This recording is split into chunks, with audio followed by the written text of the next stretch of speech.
The film begins with Henry seated at a toll booth for the night shift. When daylight arrives, he departs and returns home, where his wife Debbie appears to be waiting for him. She promptly makes him breakfast, and while he's eating, they catch up on how they're both doing, and Debbie also attempts to convince Henry that she wants a baby before he can respond. They hear a knock on the door, and as Henry opens it, he finds his friend Eddie, as well as another man named Joe, who appeared to be unwell and throwing up. Eddie asks if they want to come in, and they do. Debbie, a nurse, assists Joe in getting into the restroom so she may look at him. Eddie begs Henry to accompany him to a baseball game because his team is now short of players due to Joe's illness, which prevents him from playing. Henry hesitates before accepting Eddie, and Henry then gets into Eddie's car, along with two guys in the rear. Eddie appreciates Henry for offering to drive, despite the fact that Henry appears to be quite comfortable doing so, and tells him it's not a problem. Soon later, Eddie informs Henry that they are nearing the stadium but wanted to stop so he and the other men could grab some beer money from the ATM. He urges Henry to keep the car running before joining the two men, who then put on masks and draw their firearms before entering a bank. But Henry is blind to this. A little time later, the bank's security alarm goes off, forcing Eddie and the other guys to flee. When they see a cop in front of the bank, it doesn't take long for the cop to see Henry in the car, wearing the same jersey as the thieves. He then approaches him and arrests him. Even though he was unaware of the heist, Henry remains silent when questioned by the cops. He was eventually sentenced to 3 years in jail. Henry is quickly sent to prison and is assigned a cell with a guy called Max as his cellmate. In there, Max and Henry do some catching up. Henry informs Max that he is about to be jailed for a crime he did not commit for all eternity. Later that day, at lunch, Max lectures Henry on how everyone in jail had a dream but didn't follow through on it. They ended up in jail. He then asks Henry whether he has any dreams, to which Henry replies that he does not. 6 months after Henry's incarceration, much to Max's amazement, Debbie comes over to see him, and after they have a really awkward reunion, she tells Henry that she's in love with someone else. Quite surprising. Henry looks happy as he says he's okay with it and he only wants her to be happy. Months later, Henry and some of the other inmates are listening to Max as he's telling a joke about his most recent attempt to scare off the parole board so he could remain in prison. Henry then discusses his personal evaluation, with the board coming up in a month, and how he was going to do all in his power to get freed with one of the. He made the statement that they all knew he didn't do the crime he was in prison for another guy called Hector, then states that if he's already in prison, he might as well have committed the crime. Max says he loves this statement. Not long after Henry's parole review is approved, and on the day he is leaving, he encourages Max to try and get out as well, but Max claims he's good in jail and doesn't miss anything outside. When he departs, Henry immediately rushes to Debbie to grab his belongings. And he is startled to learn that her husband's name is Joe. Joe lets him in, and Debbie walks over to greet him, where Henry notices she's pregnant. She then takes him to gather his belongings. He then thanks her. While they're at it, Joe runs into them and offers Henry a job. But Henry doesn't like the sound of the Ponzi scheme, so he declines. Joe advises him to think about it, and he praises Henry for not reporting him to the police when he is apprehended. But Henry claims he has no recollection of his. He walks out of Joe and Debbie's residence. When Henry returns to the bank where he was apprehended, he is struck by a car, with the driver, a lady called Julie, stepping out to shout at him and inquire if he is okay. He's fine. Soon after, an officer arrives to assist, and it turns out to be the same cop that detained him, and the cop also remembers Henry. Henry is then escorted to a cafe. Just across the corner, the officer abandons him, and Julie follows. When Henry swears he's all right, his gaze is drawn to an old newspaper on the floor, with the main story being about a bank heist attempt. He also notices, via an underground passage, that the whole appears to be linked from a theater across the street to the bank. The following day, he then goes to see Max in prison, claiming that he had a dream about robbing a bank. He was wrongfully convicted of robbery, and he needed Max's aid because his parole hearing was approaching and he may be released shortly. Max loves the concept, but he's not thrilled with the plan to depart. As a result of his confinement, he is unable to provide Henry with the desired response. He then departs, and Henry wanders over to the theater adjacent to the bank, where he finds Julie preparing for a play on stage. At one point, the director appears unimpressed, and Julie expresses a desire to go to grab some coffee. She is astonished to see Henry as she is leaving, who then tracks her down to the cafe. He compliments her performance there, and she gets to know him and thanks him for not suing her. Max sees when his parole review date arrives, he performs precisely what Henry wants him to do and is released, with Henry arriving to pick him up. They then proceed to the cafe, where Max expresses reservations about traveling through a tunnel that may or may not exist. He informs Henry that they may go in with firearms and rob the bank the old-fashioned manner. But Henry isn't interested since he doesn't want anyone to be injured. Max is still upset over Henry's idea, so he suggests they go inside the bank and look around. Max is a good talker, and he gets the customer service representative to inform him about the problem and how long it has been there. They then make their way to the theater. Julie walks out irritated as Henry tries to show Max where he believes the tunnels are. She's startled to see Henry again, and then she meets Max. Max asks whether it's okay to check out the theater, and Julie, who concocts a fiction about performing at the theater back in the day. Max continues his deception, even making up titles for performances he did with Julie, appearing quite skeptical of him.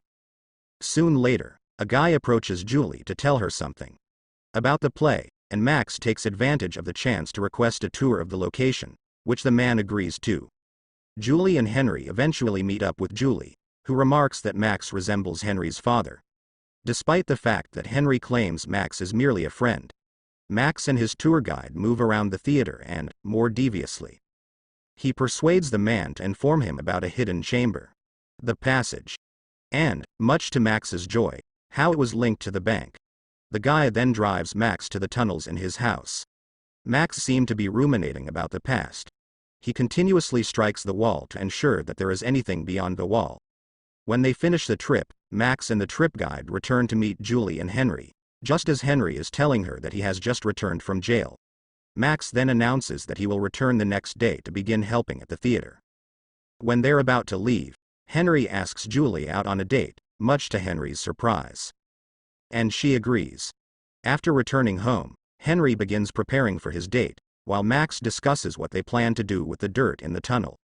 Henry must quickly go for the restaurant where he has his rendezvous with Julie.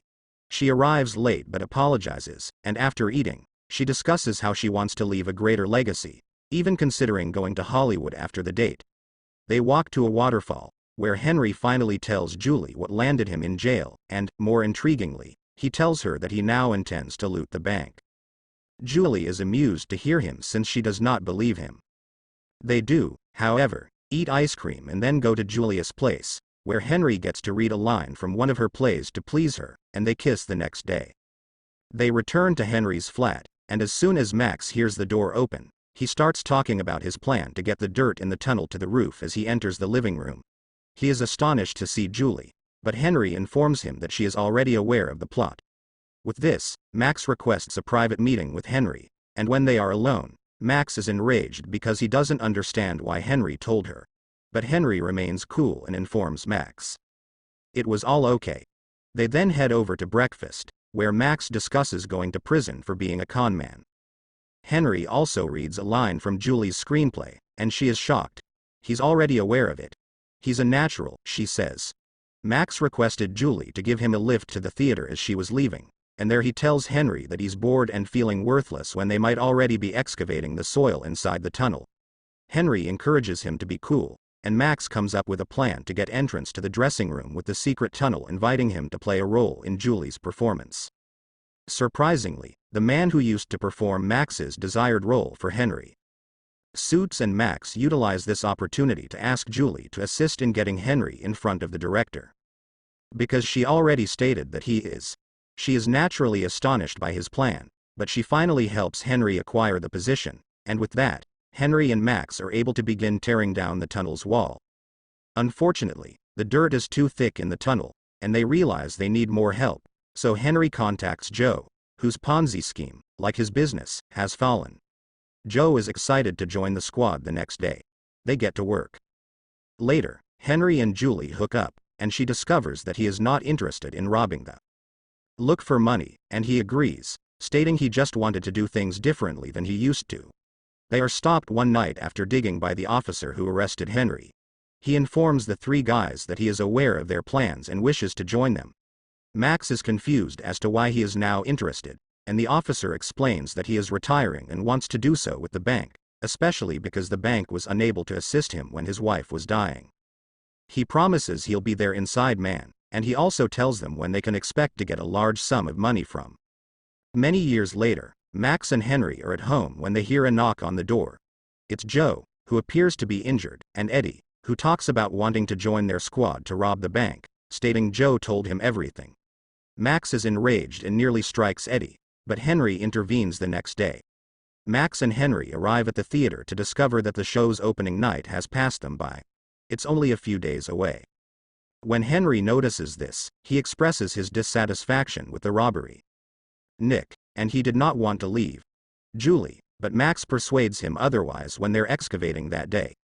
Henry also comes to a halt, and Max is forced to remind him that he left prison for Henry, and now he must loot the bank for him. Max also brought up the cops' retirement plans. Later that day, Henry informs Julie that he would be leaving after stealing the bank on opening night. Julie later feels deceived and expresses her feelings to Henry. She also sobs and urges him to go. The day of the show approaches, and the money arrives at the bank just as the officer predicted. Max, Henry, Eddie, and Joe are given the opportunity to work with Henry before returning to hell. They ultimately collect all of the money while Henry is still acting, and somewhat shockingly, Eddie pulls out a revolver and turns on them when Max attempts to fight him over it. Eddie knocks him down, and Henry walks in to check what's going on. Max is quickly able to obtain Eddie's. However, Henry is wounded in the leg during the procedure, and Max is able to knock Eddie out about the same time. Henry hears that it's his time to come on stage, and he's unsure about what to do with his leg, but somehow he manages to walk on stage and play his role well enough. Eventually, Eddie is tied and then locked back in the tunnel, while Henry, Joe, and Max are able to get to the car and leave as they're leaving. Henry asks Joe to stop the car, and even though he hesitates, Joe eventually does. Henry then gets out and tells Max that he has got to leave and go back to meet Julie. Max is appointed, but he wishes Henry well and says they'll see each other later. With that, Max and Joe leave, and Henry returns to the show and mounts the stage. As soon as he starts telling Julie that he came back for her and that he wants them to be together and leave for Moscow, Julie has to improvise and attempt to get Henry off stage, but he refuses as he continues to declare that he loves her and wishes to be with her. The crowd, however, does not appear to be fazed by the changing material, as they continue to be interested, with one even urging on Julie to accept given how far the performance has progressed. Nice conclusion.